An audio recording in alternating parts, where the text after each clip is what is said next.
पाकिस्तान के बुजुर्ग सियासतदान अजमल खटक तवील अदालत के बाद इतवार की शब इंतकाल कर गए। उनकी उम्र 85 बरस थी। वो 15 सितंबर 1925 को सुबह सरहद के इलाके अकोड़ा खटक में पैदा हुए।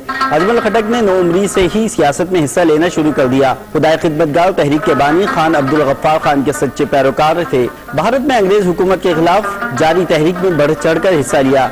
क़यामत पाकिस्तान के बाद नेशनल अवामी पार्टी नेप के प्लेटफॉर्म से सरगर्म अमल रहे। 1972 में सुबह सरहद में मुफ्ती महमूद की सरबराही में बनने वाली मखलूत हुकूमत में वजीर बने।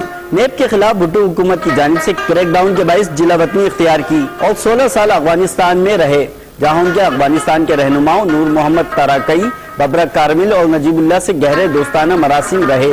1990 के आम इंतखाबात में हिस्सा लिया और रुकने कौमी असम्बली मुंतखब हुए। वली खान की जानिब से ANP की सदारत छोड़े जाने के बाद ANP के सदर मुंतखब हुए। 1994 में सेनेट के रुकन बने। अजमल खटक शायर अदीब होने के साथ साथ सहाफ़ी भी थे। उन्होंने उर्दू और पश्तो में 13 किताबें लिखी हैं, जबकि कई अखबारात और रसाइल के वो मुदीर भी रहे। सन 2000 में उन्होंने ANP से अलहदगी इख्तियार कर ली और साबका तंजीम NAP नेप को बहाल किया।